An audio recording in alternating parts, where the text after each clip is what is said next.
You know it's crazy when you see any big retail company that has been in business for over 30 years just vanish and pretty much go out of business.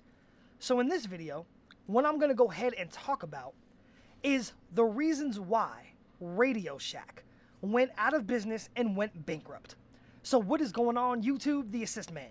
In this video, I'm bringing you guys some of that old school Modern Warfare 3 gameplay, playing some team deathmatch on this map. I don't even know what it's called, but the gameplay is just there for you guys to watch. As always, it's not important, but the topic of the video is. And we're going to go ahead and talk about Radio Shack.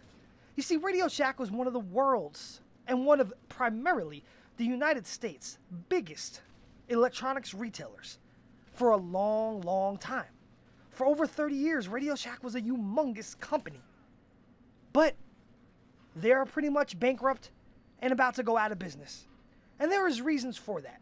And we're going to go ahead and talk about why. You see, with any business, you have to learn to adapt and to change. You have to change your business tactics. You have to change your business plans. You have to change the way you do business. You can't just keep the same exact business plan and the same exact business model forever and expect it to work. Because it won't. Because times change. Things get newer. People get smarter. Well, some people get dumber. But for the most part, things change. People get smarter. Things get cheaper. Manufacturing cost on specific things get cheaper. And you have to just learn to keep up with the times. But Radio Shack didn't do that. And one prime example I can give to you of a company that did, hence the reason why that they're still in business for such a long time, and they're still the #1 consumer electronics retailer right now, is Best Buy. You see, Best Buy has changed and tried to change many of times to keep up with the changes in business. Primarily internet retailers like eBay and Amazon. You see, it's very hard for a brick and mortar store like Best Buy or like Radio Shack to keep up and compete with internet retailers like Amazon. Because Amazon, for the most part, is an online business. They don't have any overhead. They don't have nowhere near as many employees. So they don't have to pay nowhere near what a company like Best Buy or Radio Shack would have to pay for rent, utilities, product placement, employees, training, the whole nine. They don't have to pay for any of that stuff. I mean, they do, but they don't have to pay nowhere near as much. So it's very, very hard for somebody to say, we can keep up with a company like Amazon. It's hard to do, especially when you might have one product that sells at Best Buy for $40, but then it sells on Amazon for $25. So you would think to yourself, well, damn, that's such a great deal. I might as well buy it on Amazon and save myself like 40%, which is true. I mean, you should. But what Best Buy does is that they have a price match guarantee. And that's why I shop at Best Buy all the time. See, Best Buy has one of the best price match guarantees of any store. Pretty much, Best Buy will price match the price of any reputable store at all.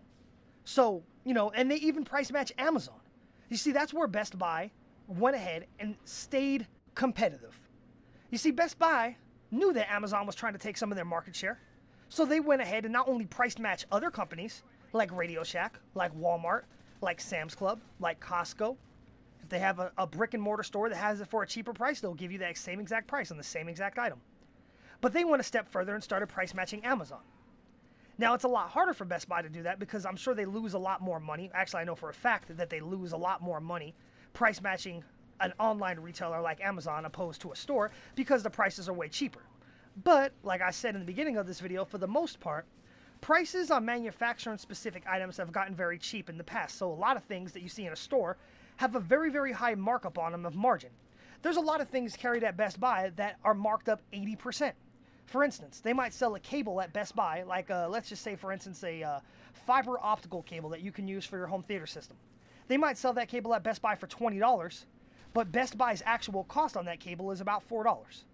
So they make a lot of money on it, but then again, if Amazon had that same cable for $8 and Best Buy price matched it, they wouldn't make as much money, but since it only cost them $4 to actually buy, they're still doubling their money.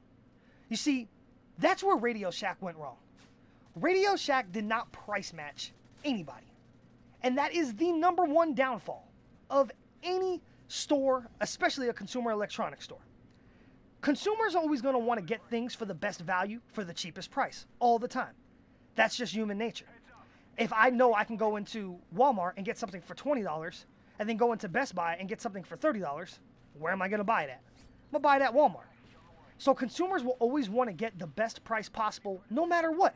That's just the way it is. So when you go into Radio Shack and you see something at Radio Shack that is marked at $30, but on Amazon it's marked at $8, where are you going to buy it at? You're going to buy it on Amazon.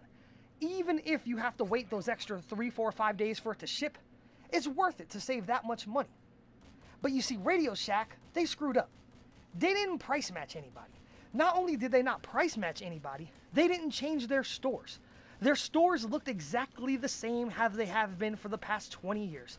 They looked old. It was very hard to find anything. They didn't start carrying a whole bunch of the newer type products on the market. There was just a whole bunch of reasons. But the main reason why Radio Shack went out of business is because they didn't price match anybody. And I have a perfect example of that. I went into Radio Shack about 5 months ago. I wanted to buy something. It was an audio adapter, some kind of audio adapter that I needed. And every single website I looked on, Amazon, eBay, you name it, they had this thing for about anywhere from $6 to $8. Well, I go into Radio Shack and they have it marked at $35. So I talked to the manager. I said, hey man, you guys have this thing marked at $35? Amazon, all kinds of other websites have it marked at $8, $6. I'm like, can you price match it for me? And the guy pretty much told me, no, they don't price match. So even if he would have actually price matched it, or he should have said, well, look, it's a different brand and you have to wait, a week for it. How about I give it to you for $12?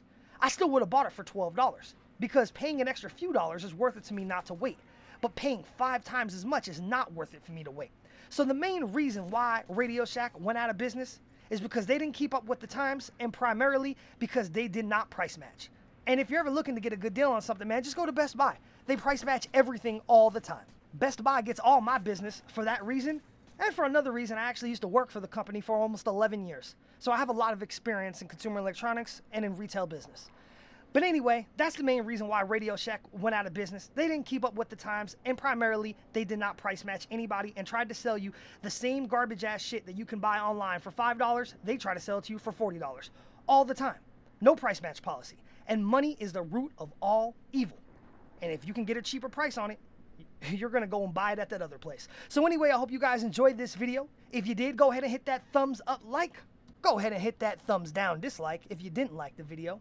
And if you have not subscribed to my channel, please go ahead and hit that subscribe button. Tell your friends about me so they could subscribe to me. Then you can help a brother out. So anyway, YouTube, this is the Assist Man. And like always, I am out.